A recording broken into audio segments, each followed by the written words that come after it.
च सर्वेषां परमं गुहि मङ्गलम्। मङ्गलं भगवान् वीरो मङ्गलं गौतम प्रभु मङ्गलं स्थूलिभद्राद्या जैनो धर्मोऽस्तु मङ्गलम्। ओंकारं बिन्दुसंयुक्तं नित्यं ध्यायन्ति योगिनः कामदं मोक्षदं चैव ओंकाराय नमो नमः। शान्तः प्राज्ञवरो वक्ता गच्छाधीश सुसंयमी चूरीश्वरो गुणाब्धि स्यात् संगवृद्ध्यै सदोद्यमी। अचल गच्छ पाथोदि समुल्लासन चंद्रमा गुणोदयाब्धि शूरिस्तात् मोक्ष लक्ष्मी प्रदायक। अज्ञानतिमिरान्धानां ज्ञानाञ्जन शलाकया नेत्रमुन्मीलितं येन तस्मै श्रीगुरवे नमः। सकल विश्व में शांति प्रगटो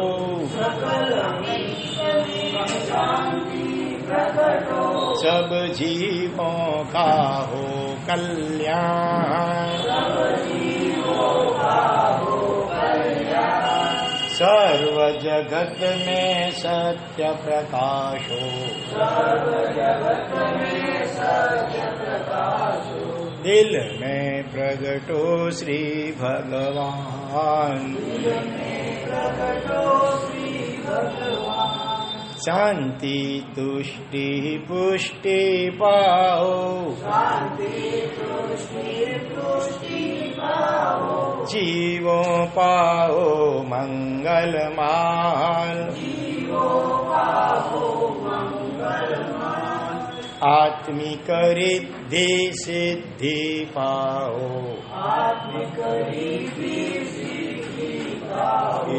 आत्मिक रिद्धि सिद्धि पाओ पाओ सब कोई पद निर्वाण प्रभु पाओ सब कोई पद निर्वाण। ओम शांति शांति शांति। तीनों लोक के सभी जीवों का कल्याण मंगल और शीघ्र ही मोक्ष हो ऐसी मंगल भावना पूर्वक तीन नवकार नमो हरिहंताणं नमो सिद्धाणं नमो आयर्याणं नमो उवजायाणं नमो लोये सब साहुणं येषो पंचनमुखारो शब्द मंगलानं च सर्वेषां बडमंगोये मंगलम्। नमो हरिहंताणं नमो सिद्धाणं नमो आयर्याणं नमो उवजायाणं नमो लोये सब साहुणं येषो पंचनमुखारो शब्द पावकनाशो मंगलानं च सर्वेषां नमो हरिहंताणं नमो सिद्धाणं नमो आयर्याणं नमो उवजायाणं नमो लोये सब साहुणं येषो पंचनमुखारो शब्द पावकनाशो मंगलानं च सर्वेषां परमं मंगलम्। हल्लविहल्लशुनं सणा साल महासाल साली बद्दोया बद्दो दसन्न बद्दो पसन्न चंदो यजस भजो। आध्यात्मिक त्रिफला के अंतर्गत प्रथम विभाग में बरेश्वर बाहुबली सज्जाए अंतर्गत प्राचीन महापुरुषों के दृष्टांत हम सुन रहे हैं। आज तक कितने हो गए? 100 में से 19 हो गए, 20 हो गए, नहीं 21 हो गए। हल और वियल, हल वियल 2 गिनना, और फिर सुदर्शन शेठ 21 और 22 भी आ रहा है, 22 और 23 हाथ में आ जाए। साल और महासाल, जैसे हल और विहल दोनों सगे भाई थे, उसी प्रकार से साल और महासाल भी दोनों सगे भाई हैं। और वो हल विहल की तरह भगवान महावीर स्वामी के समय में हो गए हैं। पृष्ठ चंपा नाम की नगरी, कौन सी नगरी? पृष्ठ चंपा, चंपा अलग थी और पृष्ठ चंपा अलग, शायद वो चंपा के पास में या पीछे होगी, इसीलिए पृष्ठ चंपा नगरी। और वहां पर साल नाम के राजा राज्य करते थे, और उनका छोटा भाई उसका नाम था महासाल, और वो युवराज पद के ऊपर था। साल और महासाल। उनकी एक बहन थी जिसका नाम था यशोमती, और यशोमती को कांपिल्यपुर नाम का नगर, वहां का राजा पीठर, क्या नाम? पीठर, हाँ, उनके साथ शादी हुई थी यशोमती की, यानी साल महासाल की बहन और बहन हुई। और उन दोनों को जो पुत्र हुआ उसका नाम था गांगली। ये 5 नाम याद रखना, साल महासाल तो याद रहेगा। उधर गांगली, लेकिन गांगली के माता पिता का नाम क्या, वो याद रखना जरा। यशोमती, यशोमती कौन है? साल महासाल की बहन है। और उसके पति का नाम क्या है? पीठर राजा, पीठर, पीठर। और वो कौन से नगर के राजा हैं? कांपिल्यपुर, कांपिल्यपुर। और जो साल महासाल है वो किस नगर में है? पृष्ठ चंपा। कम से कम ऐसे मेन जो नाम आए उतने याद रखो, क्योंकि परीक्षा में वही पूछे जा सकते हैं। और ये पांचों पात्र इस दृष्टांत में महत्व के हैं, साल, महासाल, पीठर, यशोमती और उनका बेटा गांगली।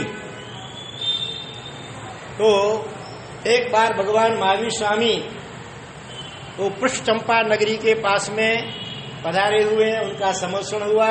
उनकी देशना सुनने के लिए ये साल महासाल सभी नगरवासियों के साथ दर्शन वंदन और देशना श्रवण के लिए गए थे। और भगवान की वैराग्य वाहिनी कितने गुणों से अलंकृत देशना होती है भगवान की? भगवान की वाणी के अतिशय कितने होते हैं? भगवान की तीर्थंकर परमात्मा की वाणी, उनके कितने अतिशय, कितने गुण होते हैं? बोल। ऐसे भगवान के 34 अतिशय अलग, और वाणी के जो अतिशय था तो वाणी के गुण वो कितने होते हैं? इसमें एक और जोड़ दो, 35 गुणों से अलंकृत भगवान की वाणी। उसमें 1-2 गुण अतिशय बोलोगे वाणी के? भगवान की वाणी के 1-2 अतिशय बोलो, क्या विशेषताएं होती है? सबको अपने अपनी लैंग्वेज में, हाँ, सबको माने किस किस को?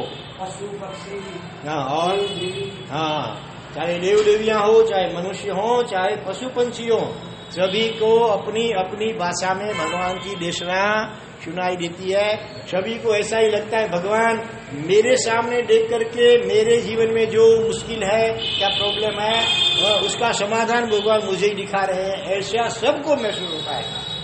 ऐसे ऐसे अलग अलग 35 विशिष्ट गुणों से अलंकृत भगवान की दिव्य देशना होती है। और भगवान की वाणी ऐसी होती है कि वो उसे सुन करके कोई न कोई तो अवश्य मेव प्रतिबोध पा करके दीक्षा लेता है। भगवान की वाणी कभी निष्फल नहीं जाती है। कई लोग श्रावक के व्रत स्वीकार करते हैं, कई सम्यक्त को पाते हैं मिथ्या को छोड़ करके, और कई लोग वो दीक्षा भी अंगीकार करते हैं। तो ये भगवान की ऐसी अद्भुत दिव्य वैराग्य वाहिनी देशना सुन करके जो साग राजा था उनको वैराग्य हुआ, और उन्होंने अपने छोटे भाई, क्या नाम था छोटे भाई का? महासाल। नाम था महासाल लेकिन था छोटा, बड़ा था साल। तो महासाल को कहा कि मुझे अभी मेरी उम्र भी हो रही है, मुझे शेष जिंदगी सार्थक करने के लिए भगवान के पास क्या अंगीकार करना है, चारित्र स्वीकार करना है, और तू ये राज्य की जिम्मेवारी संभाल ले। हाँ, तो आजकल के कोई भी होता तो खुश होता, चलो अभी मुझे, अथवा तो वो तो प्रतीक्षा करता रहता है कि कब मुझे राज्य मिले, कब मैं युवराज में से राजा बनूं, अथवा जैसे अब कब मैं उप प्रधान हूं उससे मैं मुख्य प्रधान या बड़ा प्रधान बनूं। लेकिन यहाँ पर कुछ बात अलग थी। जब साल राजा ने अपने छोटे भाई को राज्य स्वीकारने को कहा, तब उसने क्या कहा, अरे बड़े भाई आप ये क्या बोल रहे हैं, आप चारित्र अंगीकार करके स्वर्ग में मोक्ष में सदगति में जाना चाहते हैं, और शास्त्र में तो कहा है राजेश्वरी शो नरकेश्वरी, तो मुझे भी तो कोई नरक में नहीं जाना है, तो मुझे भी चारित्र, आप मेरे बड़े भाई होकर के मेरी आत्मा की फिर चिंता नहीं करते, मुझे भी आपके साथ चारित्र लेना है, मुझे भी राजा नहीं बनना है। तो आखिर फिर क्या किया उन दोनों ने मिलकर के, अपना जो भांजा था, क्या नाम भांजे का था, गांगली, गांगली की माँ बाप का नाम यशोमती और पिठर राजा रानी। तो गांगली को बुलाया और उनको समझा करके फिर राज्य जिम्मेवारी वो भांजे गांगली को सौंप करके साल और महासाल दोनों ने भगवान महावीर स्वामी का शिष्यत्व स्वीकार किया, दीक्षा अंगीकार के। कुछ समय के बाद एक बार भगवान महावीर स्वामी ने गौतम स्वामी को कहा कि जाओ, भगवान राजगृही नगरी में पधारे थे और इनको कहा कि गौतम स्वामी वगैरह को कि तुम और ये साल महासाल महामुनि दोनों उनको लेकर के जाओ, कौन सी नगरी, पृष्ठचंपा नगरी में, नहीं अभी ये, हाँ पृष्ठचंपा नगरी में, और जो ये गांगली जो है इनका भांजा संसार पक्ष में, उसको भी प्रतिबोध देकर के आओ। ऐसा भगवान महावीर स्वामी समझो गौतम स्वामी को कहा। तो इच्छम तहती करते हुए गौतम स्वामी साल महासाल मुनिवरों को साथ में लेकर के अनुक्रम से पृष्ठचंपा नगरी में पधारे और भगवान की देशना सुनने के लिए, गौतम स्वामी भगवान की देशना सुनने के लिए भी कौन कौन गए हैं, गांगुली भी गया है, गांगुली नहीं बोला, तुम्हें तो सौरव गांगुली को याद आ जाएगा, क्रिकेट वाला, वो नहीं, गांगली, और उनके माता पिता जो है पिठर राजा और यशोमती रानी। देखो मैं बार बार रिपीट कर रहा हूँ, बराबर दिमाग में बैठा ना, वो सभी, और साथ में कितने नगर जन सब गौतम स्वामी गणगण भगवान की देशना सुनने के लिए गए हैं। और गौतम स्वामी के पास तो कैसी लब्धि थी, जिसको भी, वो बाद में कहेंगे। लेकिन गौतम स्वामी के शिष्य कितने थे, महावीर स्वामी के शिष्य कितने थे, 14,000। हाँ, और गौतम स्वामी के 50,000, 15 नहीं 50,000। तो उनकी ऐसी वैराग्यवाहिनी देशना सुन करके अनेक लोगों के साथ ये तीनों भी प्रतिबोधित हो गए। जैसे लघु कर्मी, हलु कर्मी वो जीव होंगे, एकाध उपदेश या देशना सुनते हैं और वो दीक्षा अंगीकार कर लेते हैं। तो यहाँ पर ये तो तीनों, पिठर राजा, यशोमती रानी और उनका बेटा गांगली, ये तीनों ने भी गौतम स्वामी की देशना सुन करके वहीं पर दीक्षा अंगीकार कर ली। गांगली का जो बेटा हुआ होगा उसको राज्य सौंप करके इन तीनों ने दीक्षा अंगीकार कर ली। सोचो तो राजा रानी, कितनी समृद्धि है, कितनी सत्ता है, लेकिन वो सब समझते हैं कि साथ में कुछ चलने वाला नहीं है। कितनी भी सत्ता हो, संपत्ति हो, अगर उसमें आसक्त बने रहे तो दुर्गति की परंपरा निश्चित है। इसीलिए एकाध उपदेश सुनते थे और उसका भीतर अंतरात्मा जाग जाता था। सब कुछ छोड़ करके, कैसे छोड़ते थे, ये सांप होता है ना, सांप के शरीर के ऊपर क्या होता है, कांसड़ी बोलते हैं, तो उसको जैसे सहज रूप से छोड़ देता है, उसी प्रकार से सारी समृद्धि, सत्ता, संपत्ति छोड़ करके वो चारित्र अंगीकार कर लेते थे। तो चारित्र अंगीकार करने के बाद हाँ, गौतम स्वामी ने उनको विशेष रूप से हित शिक्षा दी। दीक्षा लेने वाले जीव 4 प्रकार के होते हैं। हाँ, कोई ऐसे होते हैं कि सिंह की तरह दीक्षा अंगीकार करते लेते हैं तो बहुत उत्साह होता है, एकदम बहुत भाव होता है, लेकिन बाद में धीरे धीरे शिथिल हो जाते हैं। तो उसके लिए क्या उपमा देंगे सिंह के सामने? शियाल, क्या उसके लिए लोमड़ी शब्द है हिंदी में। हाँ, उसके जैसे हो जाते हैं। पालन करने में फिर इतने पावरफुल नहीं रहते हैं। धीरे धीरे धीरे अनादिकाल के मोह के संस्कार के कारणों से किसी भी निमित्त वश वो शिथिल हो जाते हैं।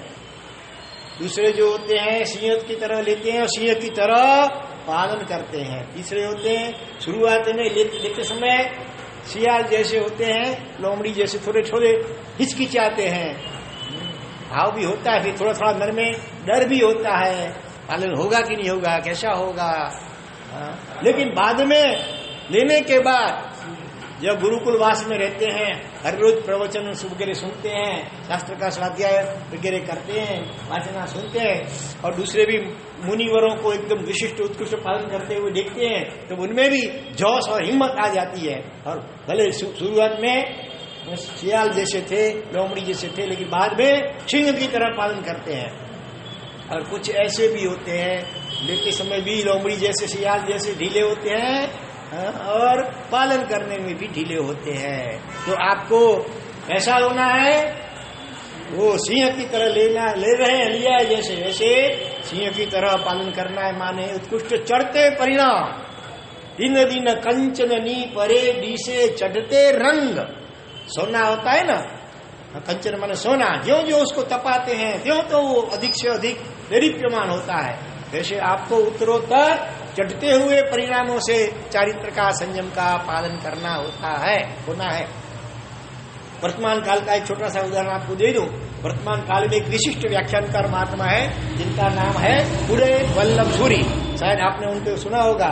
उनका PYS जो महीने में एक बार होता है, हजारों युवान उनको प्रवचन में होते हैं। और इसका मतलब क्या है? PYS परफेक्ट यूथ सेशन, खास करके युवान और युवतियों के जीवन घड़तर के लिए उनका 3-3 घंटे तक लगातार उनका उपदेश चलता है। हजारों युवक युवतियां बैठने की कोई जगह हाउसफुल हो जाता है, सुनते हैं। उनके पिताजी, उनका नाम है अभी वो भी आचार्य हो, मेघ वल्लभ सूरी। लेकिन जब वो गृहस्थ जीवन में थे ना मेघ वल्लभ सूरी महाराज, तब उनको गुटखे का खाने का बहुत व्यसन था। लेकिन फिर भी एक बार कोई पर्युषण के दिन आए होंगे और किसी ने कोई ऐसा ताना मार दिया कि उन्होंने 28 तो कर ली, 8 उपवास कर लिए, लेकिन 8 दिन होते होते तो आसमान के दिन में तारे दिखने लगे, समझ लो। जैसे तैसे करके 8 दिन तो निकाल लिए। दूसरा अभी पालने का दिन 9वां दिन आया। नौकाशी को अभी थोड़ा नौकाशी तो समझो हुई, लेकिन थोड़ी देर थी पालना करने को। वो सीधा घुस गए, बाथरूम में गए। और उदय वल्लभ सूरी उनका बेटा जो दीक्षा नहीं ली हुई थी, तो उनको हमेशा बोलते थे, गुटखा मंगाते थे उनके हाथ से। कई पापा ऐसे होते हैं कि अपने बेटे को बोलते हैं, जा बेटा लेके आ, बेटे को जाना पड़ता है। वास्तव में ऐसा करना नहीं चाहिए। ऐसा करने से वो बच्चों में भी गलत संस्कार जाते हैं। कभी उसको भी खाने का मन हो जाता है, मेरे पापा मंगाते खाते हैं तो कल तो मैं भी खा लूं। पापा बेटे से बीड़ी मंगाएंगे तो कभी छुप करके वो भी कस ले लेगा। तो समझदार पिताओं को ऐसा नहीं करना चाहिए। तो लेकिन वो करते थे। तो अपने बेटे को इशारा किया, बेटा गुटखा ले आया सुबह जल्दी जल्दी। और जैसा ही नौकाशी का टाइम आया, रसोड़े में नहीं घुसे, सीधा बाथरूम में घुस के गए और सीधा गुटके से पालना किया वो बाथरूम में। आपने ऐसा केस कभी नहीं सुना होगा, 28 का पालना कोई बाथरूम में करे, और वो भी मुंह का पानी रात कुछ नहीं, गुटके से करे। ऐसा इनका जीवन था, मतलब बहुत कमजोर जीवन धर्म के विषय में। लेकिन जब बाद में दीक्षा हुई, दीक्षा देने के बाद उन्होंने कितने वर्तमान अमृत तक की ओली कितनी की? 175 ओलियां की। 250 वर्धमान आंबी टप की ओलियां उन्होंने कर ली। अभी विद्यमान है दोनों बाप बेटे। अम्मे सूरा सो धम्मे सूरा। तो कभी ऐसा भी होता है, लेते समय कोई कमजोर होते हैं अथवा कोई मजबूत भी होते हैं, लेकिन बाद में एकदम सत्संग के कारण से एकदम सूरवीर होकर के उसका पालन करते हैं। तो गौतम स्वामी ने ये सिंह की उपमा देकर, सिंह और शिगाल की उपमा देकर के इन सभी को उपदेश दिया कि जिस प्रकार से अभी आज आप उल्लास पूर्वक चारित्र ले रहे हैं, तो ऐसे इससे भी विशेष उल्लास पूर्वक चारित्र का पालन करना। इस प्रकार से गौतम स्वामी ने उनको हित शिक्षा दी। उन्होंने हृदय में बराबर धारण कर ली हित शिक्षा को। इधर से सुना इधर से निकाल नहीं दिया, बराबर उनके वचनामृत को हृदय में धारण किया। और फिर विहार करते हुए भगवान महावीर स्वामी के पास जा रहे थे, लेकिन रास्ते में ही गौतम स्वामी की देशना, उसके ऊपर सभी ने चिंतन किया। तीनों ने, कौन पीटर नहीं, सब 5 साल महासाल भी, साल और महासाल तो दीक्षित है ही, और अभी नव दीक्षित बने हैं ये 3, उनकी बहनों और ये भांजा, ये 5 मुनिवर और साध्वी जी। हाँ, रास्ते में इतना उपदेश का चिंतन किया। और जी सभी अकेले आए हैं, अकेला जाना है, कोई साथ में चलने वाला नहीं है। पापा चलेंगे साथ में, मम्मी चलेंगे, बहन चलेगी, भाई चलेगा नहीं। देखो तुम अकेले आ गए ना, भाई बहन नहीं आए अभी, आज नहीं आ सके किसी, लेकिन ये भी नियमित रूप से आता है, इसको बहुत बहुत धन्यवाद। तो उन्होंने एकत्व भाव और अन्यत्व भावना का चिंतन किया रास्ते में कि जीवित अकेला एगो हम नथी में को ही।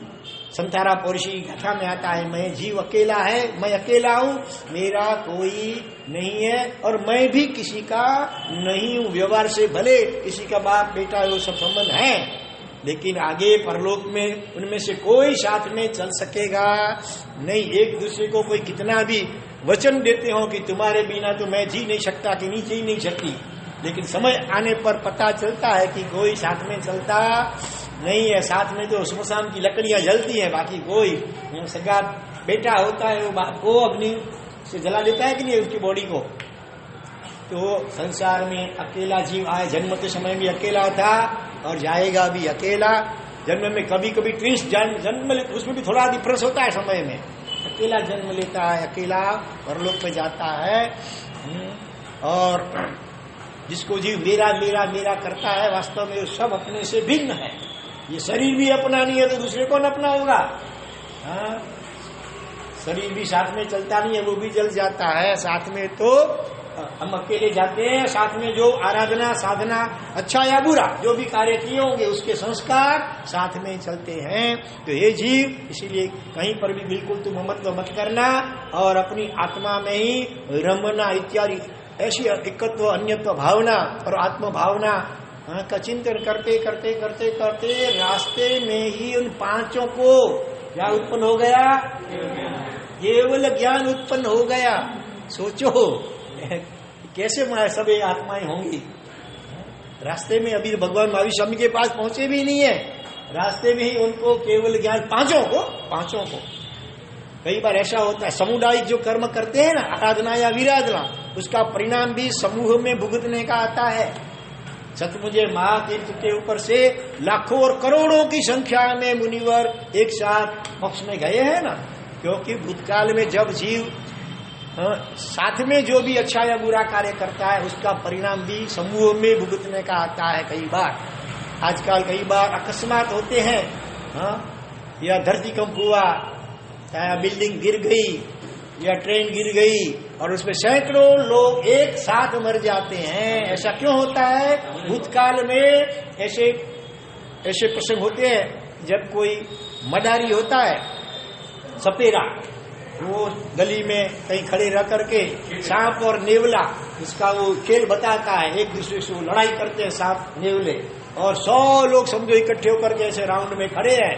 हाँ, और जैसे उसको वो नख लगाते हैं, लहूलुहान होते हैं, तो कई लोग ताली बजाते हैं, सीटी बजाते हैं, अनुमोदना करते हैं। वो बेचारे दुखी हो रहे लड़ लड़ के आपस में, और देखने वाले सीटी ताली बजाते हैं, कि उन सभी का एक साथ सामुदायिक पाप कर्म का बंधन हो जाता है। अथवा आजकल तो सिनेमा, टीवी, मोबाइल का युग आ गया, एक ही सिनेमा, एक ही फिल्म को लाखों लोग एक साथ देखते। जब कोई नई फिल्म रिलीज होती है, हाँ, तो पहले शुरू के फुल तो 100 हाउसफुल हो जाते हैं, हाँ, तो पूरे देश भर में लाखों या करोड़ों लोग एक साथ देख रहे हैं। और जब कोई ऐसा हीरो और विलन के बीच में विषम मारामारी होती है, हाँ, और आखिर वो विलन तो मर जाता है, और तब देखने वाले सभी राजी होते हैं, खुश होते हैं, अनुमोदना करते हैं, ताली बजाते हैं। तो देखने वाले लाखों करोड़ों लोगों का एक साथ वो ऐसा पाप कर्म सामुदायिक बन जाता है, फिर उसका उदय आता है।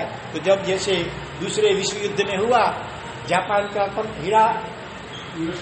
हिरोशिमा और नागासाकी दोनों के ऊपर अमेरिका ने अणुबम फेंका, और एक साथ लाखों लोग मर गए एक साथ। वो ऐसे क्यों होता है? सभी का एक साथ मृत्यु, आयु समाप्त कैसे हुई?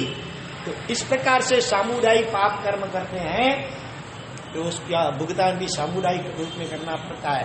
और हम लोग सामुदायिक आराधना करते हैं, तपस्या कोई करते हैं, सामुदायिक करते हैं, भक्ति करते हैं भगवान की, कभी कभी तो समूह में करते हैं, समूह में पूजन पढ़ाते हैं। हाँ, तो ऐसे जो समूह अथवा संयम का स्वीकार करते हैं समूह में, कभी अभी अभी समूह दीक्षा भी होती है ना, सूरत में, पालिताना में, अहमदाबाद में, कई बार 25, 30, 35, 40, 50 इतनी भी सामुदायिक दीक्षाएं होती हैं। जैसे समूह लग्न भी होते हैं और समूह दीक्षाएं भी होती हैं। तो इस प्रकार से सामुदायिक जो आराधना साधना करते हैं, तो उसका जो पुण्य होता है उसका उदय भी कई बार समूह में होता है। और इस प्रकार से कई बार सभी को एक साथ केवल ज्ञान भी उत्पन्न हो सकता है। तो यहाँ पर इन पांचों को एक साथ रास्ते में ही केवल ज्ञान उत्पन्न हो गया है। और जैसे भगवान का समर्पण देखा पर चढ़े, और वो पांचों कहाँ जाने लगे? केवली भगवंत की परसदाने जाने लगे। समवसण में केवल ज्ञानी भगवंत भी बैठते हैं तीर्थंकर की देशना में, उनको भले जरूरत नहीं है, लेकिन ऐसा एक कल्प अथवा तो आचार, ऐसी परंपरा है कि केवल ज्ञानी भगवंत भी तीर्थंकर की देशना में बैठते हैं। उनके बैठने के लिए अलग व्यवस्था होती है। तो वो जो केवली भगवंतों की जो परसदा थी, उसकी और वो पांचों केवली हो गए हैं, तो जाने लगे। गौतम स्वामी को पता नहीं है कि इनको केवल ज्ञान हो गया है, तो उनको रोकते हैं, अरे भाई इधर नहीं, इधर चलो। तो भगवान कहते हैं, गौतम केवल ज्ञानी की आसाधना मत करो। हैं? केवल ज्ञान हो गया? अरे अभी अभी तो मैं उनको दीक्षा लेकर के आ रहा हूं, और उनको केवल ज्ञान हो गया और मुझे अभी तक नहीं हुआ। उनको बड़ा अफसोस होता है गौतम स्वामी को। उन्होंने क्षमा याचना भी कर ली, उन पांचों से केवल ज्ञानी भगवंत हो गए, खुद गुरु हो गए, वो दीक्षा शिष्य, फिर भी उनसे क्षमा याचना कर ली। मिच्छामि दुक्कड़म, मैंने आपको थोड़ा टोका कि भी उधर मत जाओ इधर, और साथ में उनको बड़ा खेद होता है। फिर भगवान उनको आश्वासन देते हैं, भगवान को पूछते हैं, भगवान मुझे केवल ज्ञान क्यों नहीं होता है, तो कब होगा? कि भगवान ने कहा थी तुमको भी इसी जन्म के अंत में केवल ज्ञान और मोक्ष तुम्हारा होने वाला है, चिंता मत करो। हाँ, क्योंकि क्या उपाय बताया था? जो अपने इसी जन्म में अपनी लब्धि से अष्टापर तीर्थ की यात्रा करके वहां पर भरत चक्रवर्ती में विराजमान किए हुए रत्न के जो 24 तीर्थंकरों के जिन बिंब हैं, उनका दर्शन बंधन यात्रा करता है, वो उसी भाव में मोक्ष में जा सकता है। यह सुन करके गौतम स्वामी को तो मोक्ष की इतनी और केवल ज्ञान की इतनी उत्कंठा थी, भगवान की आज्ञा लेकर के चल पड़े अष्टापद की ओर।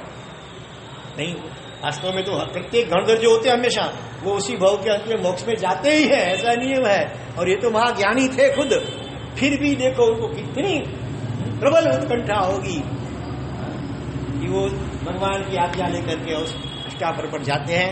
आगे की बात तो आप करीब सब जानते ही हैं। 1500 तापस या 1503 तापस थे, 501 उपवास के पालने उपवास करते थे, कोई दूसरे 501 का ग्रुप था वो बेले के पारण, छठ के पालने करते थे, तीसरे 6 वो तेल अठम के पालने, अठम पालने में मुख्य रूप से तो वनमूल ऐसा जो होता था उससे पालना कर लेते थे। और बहुत कड़ी तपस्या आसन वगैरह करते थे। फिर भी पहले, दूसरे और तीसरे पायदान पर ही पहुंचे हुए थे। 8 पद्धतियां है, एक एक योजन के 4-4 कोस के। और जब गौतम स्वामी वहां पहुंचे तो देखा तो इष्ट पुष्ट उनकी काया थी। वो भी छठ के पालने छठ हमेशा करते थे गौतम स्वामी, फिर भी कोई ऐसा विशिष्ट वो नाम कर्म का उदय था, शरीर नाम कर्म का, तो उनका शरीर ऐसा ही रहता था। कई बार ऐसा होता है कि कितना भी खाए वो वजन बढ़ता ही नहीं है, कई बार थोड़ा सा खाते हैं फिर भी वजन बढ़ता जाता है। हाँ, तो इस प्रकार से गौतम स्वामी गए तो वो भीतर मन में विचार करने लगे वापस कि हम लोग इतनी घोर तपस्या करते करते ऐसे शरीर हो गया है, फिर भी मुश्किल से पहले, दूसरे, तीसरे पायदान पर पहुंचे हैं, और ये तो हाथी जैसा काया वाला कैसे पहुंचेगा। इतना वो सोच रहे हैं, इतने में तो वो अपनी लब्धि थी सूर्य किरण को अवलंबित करके सीधा ऊपर चढ़ गए। ये तो सब देखते ही रह गए, दंग रह गए। और वापिस जब लौटे तो सभी तापसन उनका शरण स्वीकार ली, कृपा करके हमको आपका शिष्य बनाइए, हमको भी यात्रा करवाइए। गौतम स्वामी ने वही सभी तापसों को दीक्षा दी और पारणा करवाने के लिए खीर घोर के लाए हैं।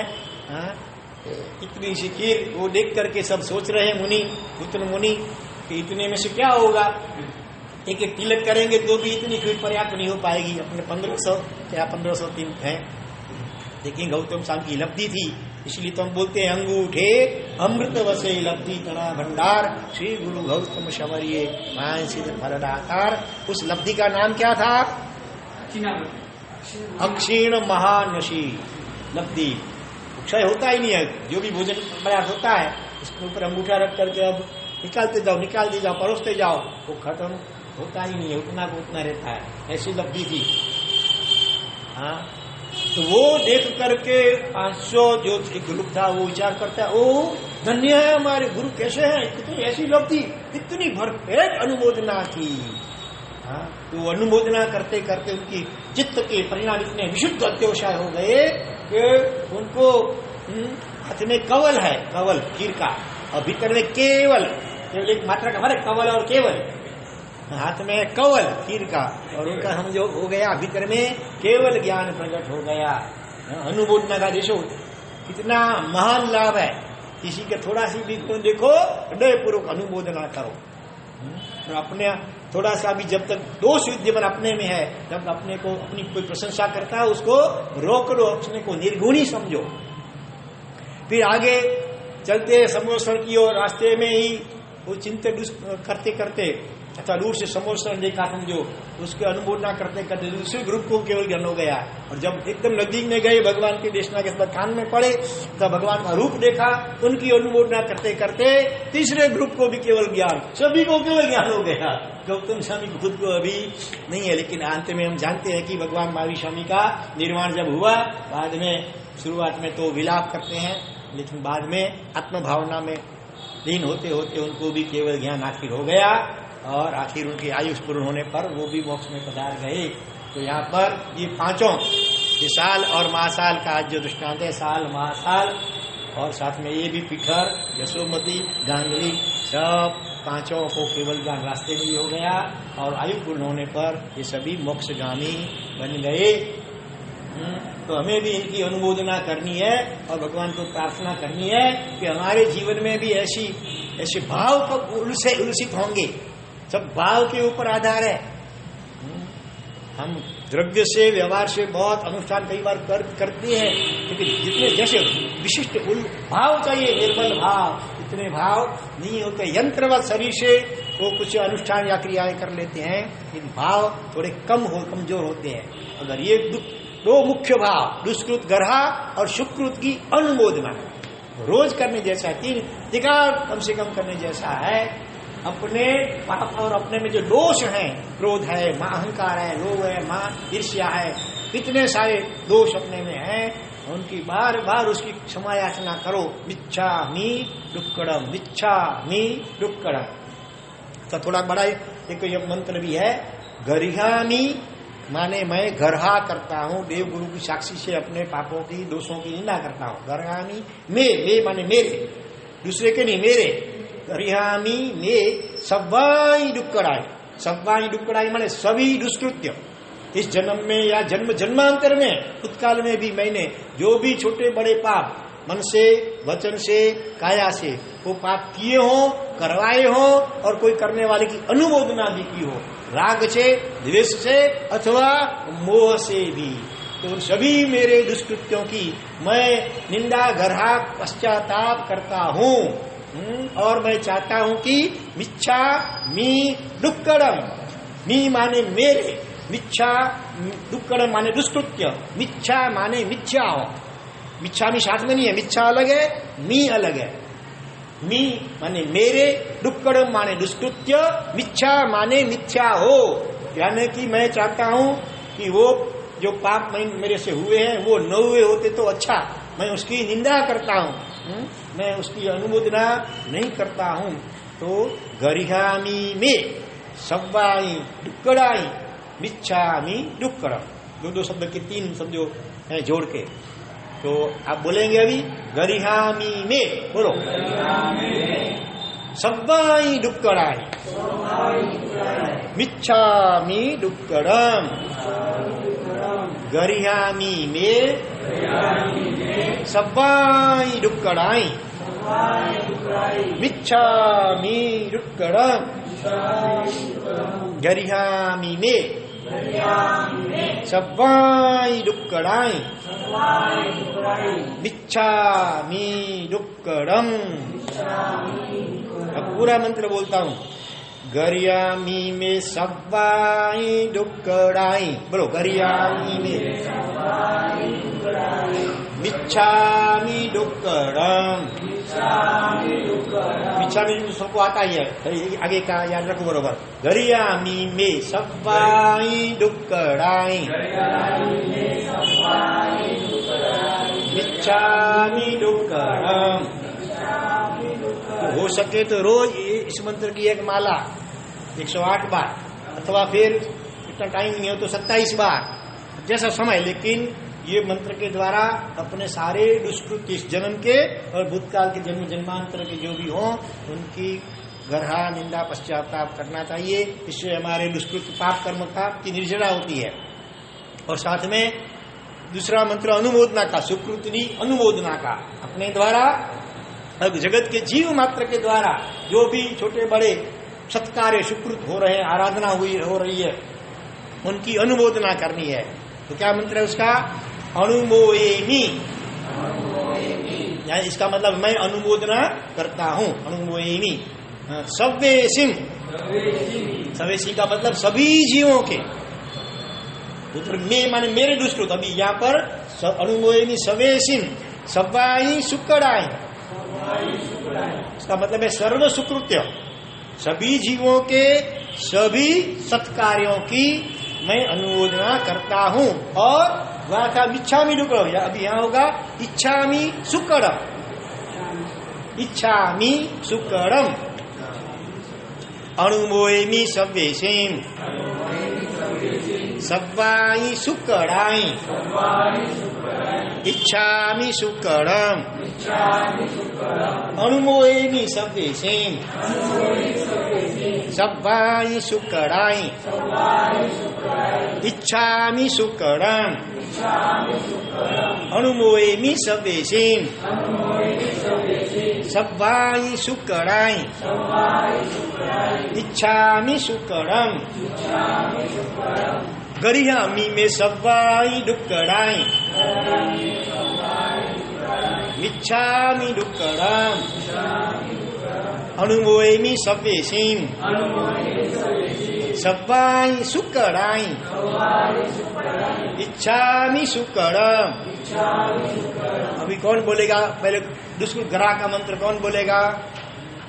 इसको याद रहा, गरियामी में सब्बाई डुक्कड़ाई मिच्छामी डुक्कड़म, इतना कौन बोलेगा? कोशिश करो, बोलो। पहले दुष्कृत ग्रह का, गरियामी, गरियामी पहला शब्द है, गरियामी में सब्बाई डुक्कड़ाई मिच्छामि डुक्कड़म। चलो मैं इधर लिख लूंगा बोर्ड के ऊपर, फिर आप देख के अपनी नोट में लिख लेना और फिर इधर हृदय में बराबर लिख लेना और रोज भाव से करना। दुष्कृत की गढ़ा से हमारी पाप कर्म की निजरा होती है और सुकृत की अनुमोदना करने से विशिष्ट कोटि का पुण्यानुबंधी पुण्य उपार्जन होता है। तो इन दो करने से दुष्कृत जो गढ़ा है ना, वो इलेक्ट्रिक में जैसे नेगेटिव करंट भी होता है। दो वायर होते हैं ना, एक नेगेटिव दूसरा उसमें पॉजिटिव करंट, और बटन जैसे दबाते हैं तो दोनों मिलते हैं और प्रकाश हो जाता है। इस प्रकार से एक और में दुष्कृत ग्रह का भाव और साथ में वो नेगेटिव करंट की ओर है, और सुकृत की अनुमोदना वो पॉजिटिव करंट की जगह पे है। दोनों करते हैं एकदम भाव से, तो क्या हो जाता है भीतर में केवल ज्ञान, भले इस काल में वो संभव नहीं है लेकिन सम्यक दर्शन का प्रकाश तो प्राप्त हो सकता है। हाँ? तो ये खास हमेशा करने योग्य है। इस दृष्टांत में से हमें इस प्रकार की अभी प्रेरणा लेनी है और हृदय में से विशिष्ट भाव, जो भी आराधना करो थोड़ी भी करो एकदम भाव से करो, भगवान की पूजा करो। भले सभी भगवान को कभी समय न हो, कम हो, सभी भगवान को पूजा नहीं कर सकते हैं, तो भले जितना समय हो उसी अनुसार करो। कभी मुल्ला एक की भगवान की या 3 भगवान की, यहाँ तो 3 माला है तो तीन मालों पे जा कर सको तो अच्छी बात है। कभी समय कम हो तो जितना समय उतना करो, लेकिन जो भी करो वो एकदम भावोल्लास के साथ करो, तो वो थोड़ा भी बहुत फल देने वाला हो जाएगा। इसलिए क्वांटिटी पर ज्यादा जोर मत दो, क्वालिटी कितना हुआ ये नहीं, कैसा हुआ, कितनी माला गिनी लेकिन कैसे गिनी, एकाग्रता कितनी थी, भावोल्लास कितना था, वो महत्व है। समझ में आया? भाव जो है ना वो भोजन में नमक की जगह पे है। रसोई बनाई है, हाँ, उसमें दूसरी बहुत मसाले डाले हैं, लेकिन नमक, जिसको सब रस भी बोलते हैं, सब रस, वो अगर भूल गए तो फिक्का लगता है ना। बिना नमक का आंबिल भी होली भी बहुत कर देते हैं, लेकिन बिना नमक की करनी हो तो मुझे तकलीफ होगी। हाँ, तो ये जो भाव है ना, शुभ भाव, वो नमक की जगह पे है। शरीर से और वाणी से जो भी हम अच्छा अच्छी आराधना करते हैं वो सब मसाले की जगह पे है, समझ लो। शरीर से करते हैं वो लोट आटे की जगह पे है, और वाणी से जो सूत्र बोलते हैं, स्तुति स्तवन बोलते हैं, वो समझ लो कि मसाले की जगह पे है। और भाव जो है वो नमक की जगह है। इसीलिए जो भी आराधना करो, नवकार का जप करते हो, भगवान की सेवा पूजा, चैत्य वंदन, और भी जो भी प्रतिक्रमण वगैरह करो, वो सब भाव पूर्वक करने का हमेशा प्रयास करना चाहिए। भावे भावना भावी भावे दीजिए दान, भावे जिनवर पूजिए और भावे केवल ज्ञान। ये भाव का ही चमत्कार है।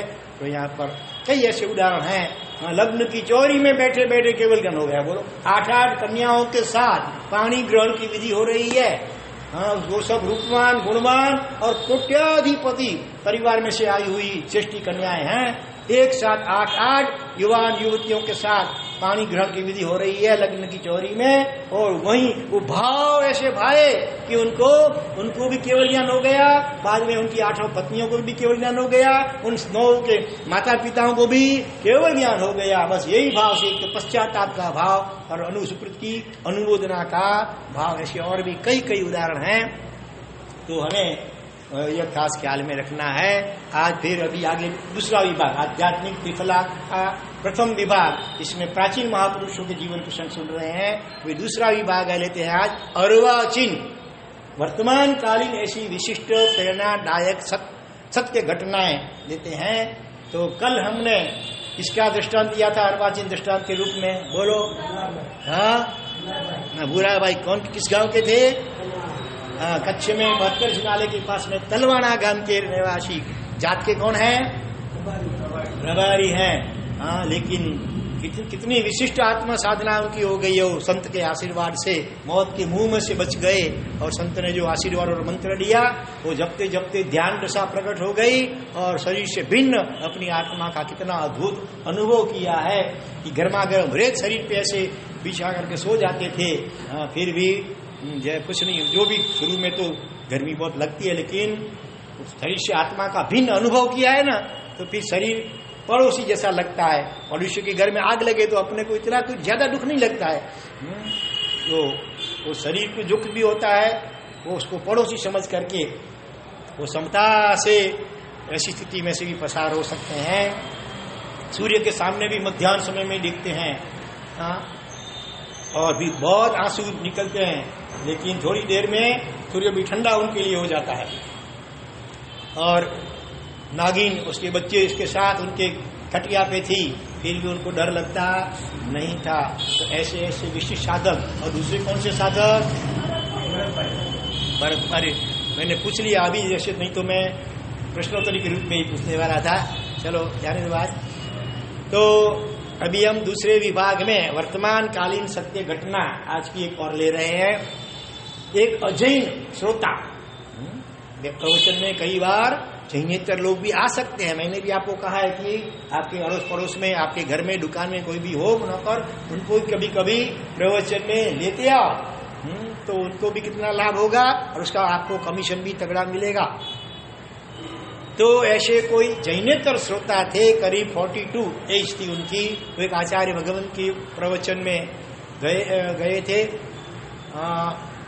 प्रवचन में नहीं गए थे, ऐसे ही सत्संग में एक बार गए थे। प्रवचन में भी गए होंगे, फिर एक बार सत्संग में गए थे ऐसे ही।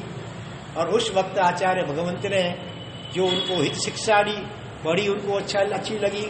उसमें आचार्य भगवंत ने एक बात खास कही थी कि सभी जीवों के प्रति अपने हृदय को कोमल रखो, अपने परिणाम को कठोर मत होने दो। कोई भी दुखी जीव हो तो उसके प्रति हृदय में दया भाव रखो, कोमलता के परिणाम रखो। क्योंकि सभी जीवों में परमात्मा विराजमान है, अप्पा सो परमप्पा। सभी जीव कभी न कभी भविष्य में वो मोक्ष को पाएंगे, सिद्ध परमात्मा बनेंगे। तो किसी भी जीव, किसका स्वभाव अलग अलग प्रकार का हो, स्वभाव में गुस्सा वगैरह हो, लेकिन वो सब कर्माधीन दशा है, कर्म के कारण है। तो उसके प्रति मन में दुर्भाव मत रखो, हमेशा अपने परिणाम को कोमल बनाए रखो, इत्यादि बातचीत हुई थी। तो कुछ दिन के बाद भी वो महाराज साहब के पास आया। महाराज साहब, मेरे मन में एक प्रश्न पूछने को कहा है, आपकी इजाजत हो तो पूछो। महाराज साहब ने कहा पूछो। उन्होंने कहा आपके साथ सत्संग करने के बाद उस दिन जैसे मैं नीचे उतरा न उपाश्रय से, तो मेरे जो चप्पल या बूट थे बहुत महंगे थे वो, और अभी अभी खरीदे थे, करीब करीब 800 से 900 1000 रुपए के आसपास की उसकी कीमत थी। वो देखा तो गायब, छू मंतर हो गया था। मैंने इधर उधर बहुत ढूंढा लेकिन वो मिला नहीं। मानो आज अपने साथ ऐसा हो तो अपने नए खरीदो, अभी कल परसों आजकल में खरीदो, और वो नीचे नहीं मिलता है, तो फिर कितना हो हल्ला मचाएंगे। हाँ, रमेश भाई को बोलेंगे, रमेश भाई जरा देखो तो क्यों नहीं मिला, जरा नीचे वॉचमैन को बिठाओ। चारों और कितनी घर पे कितने लोगों को बोलेंगे ऐसा हो गया। आजकल तो धर्मस्थान में भी कुछ रहा नहीं है ऐसा, वहां भी चोरी हो जाती है। ऐसा टीका टिप्पणी निंदा करके कितने कर्म बांध लेंगे। लेकिन ये जैनेतर सोता थे, फिर भी देखो जो सुना कि अपने परिणाम को कभी बिगड़ने मत दो, कुछ कैसा भी निमित्त हो, अपने परिणाम की कोमलता उसको कभी गंवाओ मत। मैंने सोचा ये परीक्षा का समय आया है। अभी सत्संग में मैंने जो सुना तो कुदरत ने मेरी अभी परीक्षा ली है। तो उन्होंने पॉजिटिव थिंकिंग किया, सही सम्यक विचारणा की, सही विधेयात्मक विचारणा की, नेगेटिव थिंकिंग नहीं किया कि चलो जूता होता है ना, उसको व्यवहार में क्या बोलते हैं मालूम है? पनौती बोलते हैं। शनि ग्रह की वो 7.5 आती है ना, कभी 2.5 कभी 7.5 की पनौती, तो जूता गया तो पनौती गई। ऐसा पॉजिटिव थिंकिंग किया।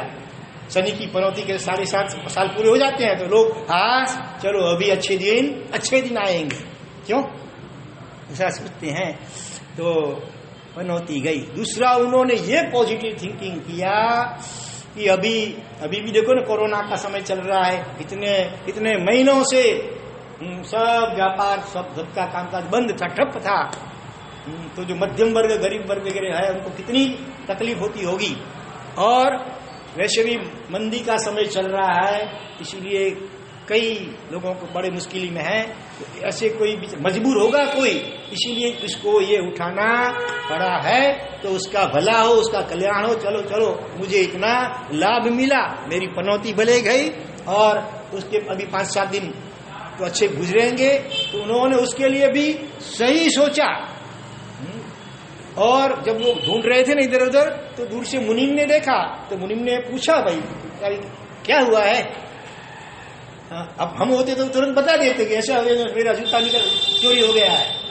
लेकिन वो समझते थे अगर मैं ऐसा बोलूंगा तो फिर ये बात फैलेगी, तो कितने लोग मन मुंह में जो आए सो बोलते रहेंगे, टीका टिप्पणी निंदा करेंगे, तो कितनों का कर्म बंधन होगा। तो मुझे ऐसा नहीं होने देना है। तो उन्होंने मुनीम को भी कह दिया, कुछ नहीं, ऐसे करके बात को टाल दी। कितने धीर गंभीर। श्रावक के 21 गुणों में पहला गुण है गंभीरता। ऐसी बातों को बहुत फैलाते नहीं है बात, खा गए समझ लो। फिर वो गाड़ी से आए थे, जैसे गाड़ी में बैठने गए सीधे, तो ड्राइवर ने देखा, अरे आपके जूते कहाँ गए? जूते नहीं दिखे। कुछ नहीं, चलो अभी कहीं बाहर नहीं जाना है, अपने को सीधा घर पहुंचना है, ऐसा बोल करके वो उसी बात को भी टाल दिया।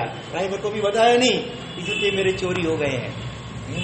घर पहुंचे, फिर उन्होंने सोचा कि मेरे पास तो और भी 3 जोड़ी नए ऐसे जूतों की है घर में। तो सीमंत होते हैं कई बार, तो कितने सीमंतों के घर में 50 कपड़े पहनने की 50-50, 100 जोड़ियां, 100 साड़ियां भी होती हैं।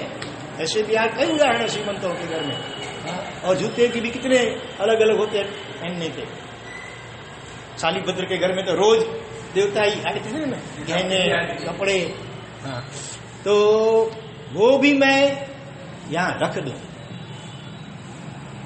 एक जोड़ी जूते नए गए, उसका अफसोस नहीं किया, उसके लिए कोई आर्त ध्यान नहीं किया, किसी की टीका टिप्पणी आलोचना नहीं की, किसी को बताया भी नहीं। प्लस में अपने पास रहे हुए दूसरी 3 जोड़ियां नए बूट चप्पल की, वो भी उन्होंने दूसरे दिन घर से ला करके धीरे से उपास्य के नीचे रख दिए।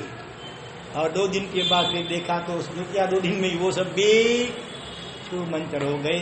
ऐसे उन्होंने सोचा कि मैं किसी को भेंट दूंगा, किसी गरीब को, वो जल्दी कोई जूता कौन खरीद लेगा? नहीं, लेगा नहीं। लेकिन अगर मैं ऐसे रख दूंगा तो अपने आप जिसको जरूरत होगी वो भले ले जा, मेरे पास तो भगवान की कृपा से बहुत है।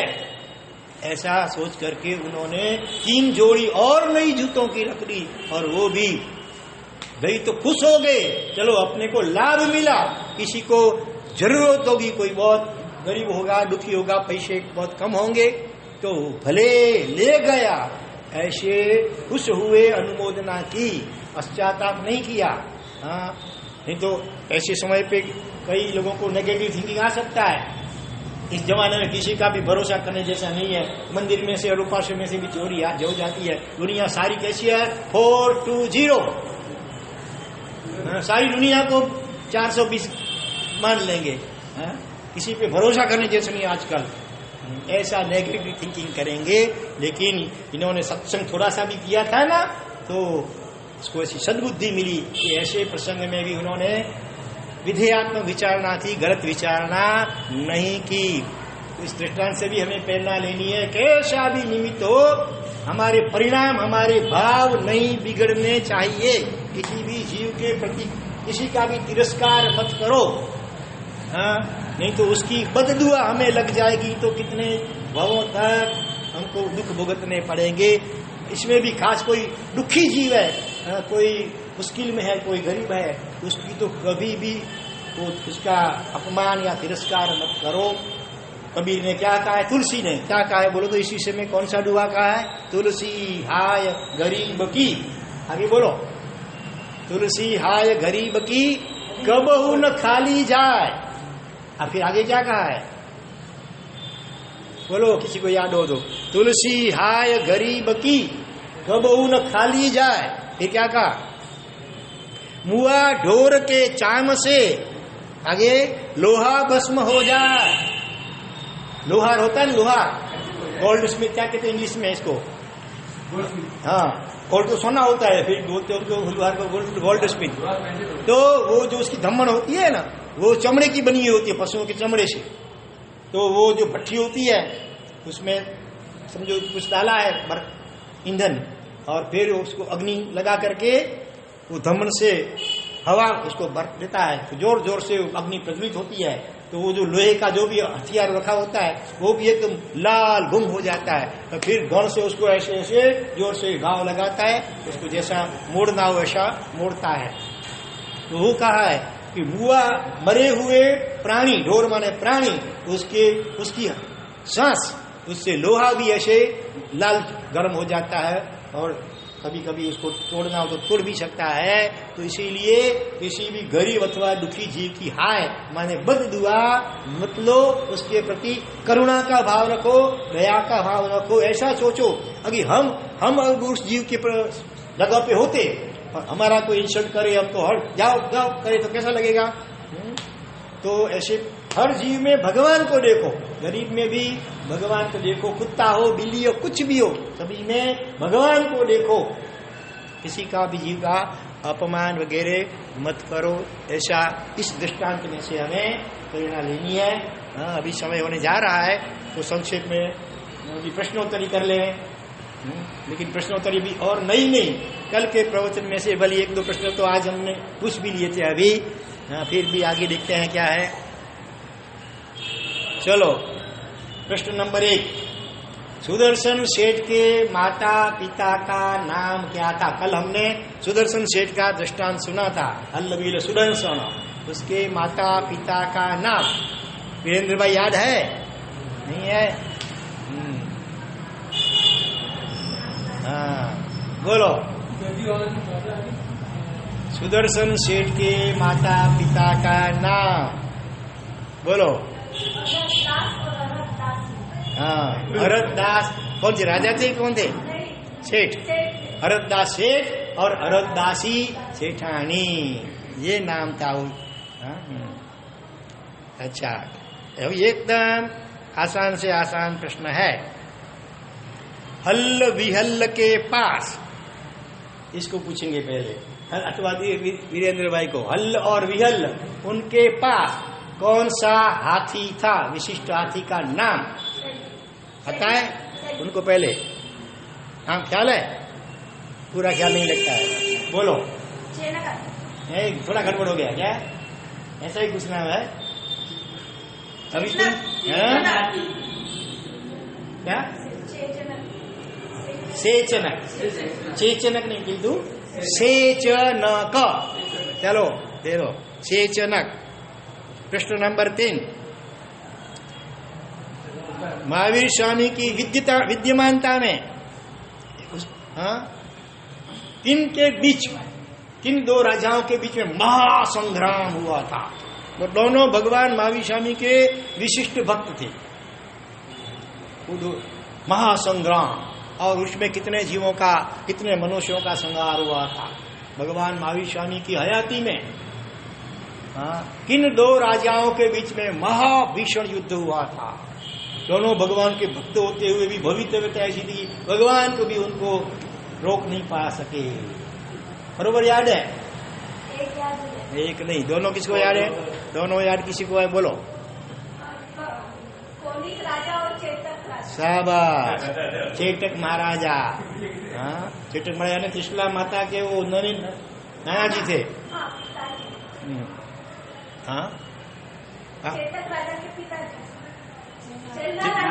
चेलना रानी के पिताजी, चेलना रानी के पिताजी, बरोबर।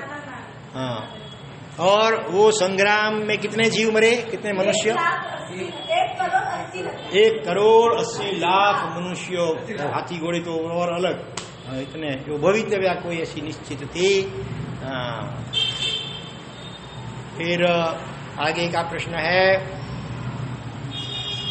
वो आसान प्रश्न है एकदम।